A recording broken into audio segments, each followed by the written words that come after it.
Tjetë si vion, 1 antar do të propozohet nga Partia Socialiste, 2 antar nga Partia Demokratike dhe 1 antar nga Partia Social-Demokrate.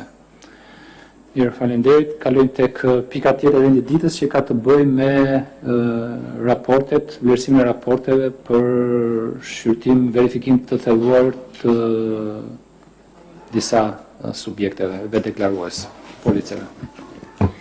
Në zbatim të ligjit nr. 138/2015, KQZ është organi kompetent për administrimin, verifikimin, zbatimin e ndalimeve për zgjedhjen dhe emërimin për funksionet publike, si dhe shqyrtimin e formularit të vetë-deklarimit. Për 16 kandidat për deputet, pjesë përbërëse e listave shumë emërore për zgjedhjet për kuvend të datës 11 maj 2025, për qarqet dhe subjektet si vijojnë, konkretisht Zoti Gramos Fejzi Ismaila, kandidat për deputet, i propozuar nga subjekti zgjedhor Partia Aleanca Demokracia e Re Qarku Vlorë.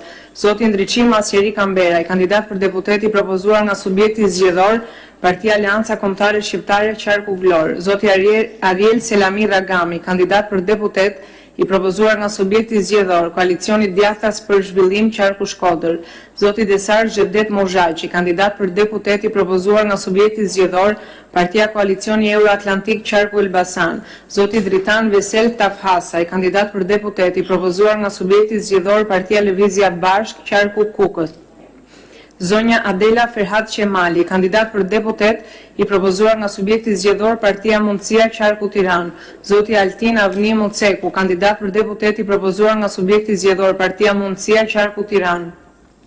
Zonja Antela Skënder Sula, kandidat për deputet, propozuar nga subjekti zgjedhor Koalicioni Nisma Shqipëria Bëhet Qarku Tiranë. Zoti Erion Ismail Selmani, kandidat për deputet, i propozuar nga subjekti zgjedhor Koalicioni Nisma Shqipëria Bëhet Qarku Lezhë.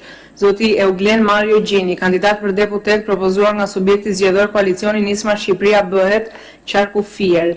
Zoti Gazmir Dod Memaj, kandidat për deputet, propozuar nga subjekti zgjedhor Koalicioni Nisma Shqipëria Bëhet Qarku Shkodër. Zoti Florian Afrim Topçini, kandidat për deputet, propozuar nga subjekti zgjedhor Partia Social-Demokrate Qarku Dibër. Zoti Claudio Clement Zotaj, kandidat për deputet, propozuar nga subjekti zgjedhor Partia Social-Demokrate Qarku Vlorë.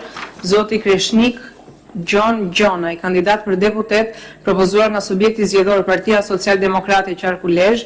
Zoti Lisman Sami Pëllumaj, kandidat për deputet, propozuar nga subjekti zgjedhor Partia Social-Demokrate Qarku Shkodër. Zoti Geron Mexhit Stefo, kandidat për deputet, propozuar nga subjekti zgjedhor Partia Aleanca Demokracia e Re Qarku Korçë. Këta 16 kandidat të lartë përmendur kanë depozituar pranë KQZ formularin e vetë-deklarimit regjistruar me një numër unik, verifikimi i të cilit rezulton se nuk kanë deklaruar të dhëna që lidhen me parashikimin për ndalim në ligjin 138/2015. Në kuadër të verifikimit paraprak të kushteve të kandidimit të kandidatëve të sipër përmendur, sipas përcaktimeve ligjore të ligjit nr. 138/2015 dhe vendimit 17/2016 të Kuvendit, KQZ ka kërkuar informacion nga zyra e gjendjes gjyqësore pranë Drejtorisë së Përgjithshme të Burgjeve për të 16 kandidatët për deputet. Në përgjigje të kësaj kërkese, Drejtoria e Përgjithshme e Burgjeve ka dërguar pranë KQZ verifikimin e gjendjes gjyqësore për gjithë kandidatët, ku ka rezultuar se vetëm 2 prej tyre janë të rehabilituar në bazë të nenit 69 të Kodit Penal, ndërsa kandidatët e tjerë nuk rezultojnë të jenë të dënuar me vendim penal të formës së prerë. Nga verifikimi të dhënave në formularin e vetë-deklarimit të kandidatëve, rezulton se kanë deklaruar të dhëna në lidhje me hetime, dënime dhe dëbime jashtë territorit të Republikës së Shqipërisë, për të cilën KQZ nuk ka kompetencë të kryejë një verifikim të mëtejshëm. Në përfundim, bazuar në nenin 8.1 e ligjit 138/2015, për garantimin e integritetit të personave që zgjidhen, emërohen ose ushtrojnë funksione publike, kreu 5.2c e vendimit të Kuvendit nr. 17/2016 për përcaktimin e rregullave të detajuara mbi zbatimin e ndalimeve të parashikuara në ligjin 138/2015, Komisioni Qendror i Zgjedhjeve vendos të kalojë rastet për verifikim të thelluar pranë Prokurorisë së Përgjithshme si institucioni kompetent që kryen verifikimin e plotë të deklarimeve të bëra. Për sa më sipër, kërkojmë shqyrtimin dhe miratimin tuaj. Faleminderit. Profesor Partia Politike në lidhje me këtë pikë. Faleminderit nderuar kryetar për transparencë dhe për informacion komisionerit, bazuar në ligjin 138/2015, subjekti që është subjekti i vetë-deklarimit, kandidati për deputeti Koalicionit Euro-Atlantik i lartë përmendur.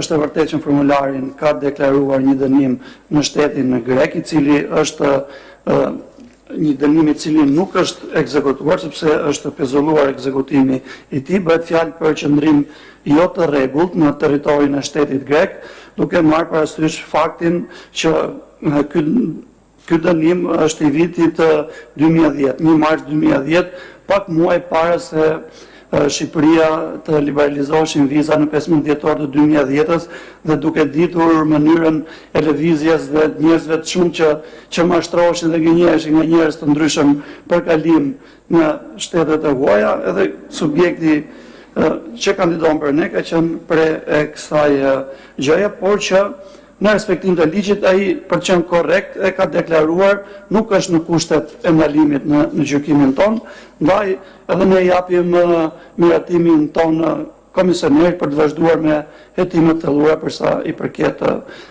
personit në fjalë. Faleminderit. Faleminderit. Natyrisht që jo vetëm për rastin që ju solët në vëmendje, por edhe për 15 rastet e tjera.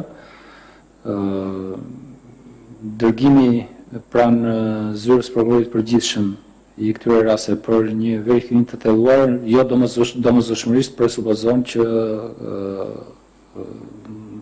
ndonjëri prej tyre mund të jetë në kushtet e ndalimit, por deklarimet që kanë bërë ata janë shkak ligjor për ne për të vijuar me këtë procedurë. Mirë, dakord, atëre dakord me përcjelljen pranë zyrës prokurorit përgjithshëm të 16 rasteve për verifikim të thelluar sipas relatimit të bërë nga drejtoresha.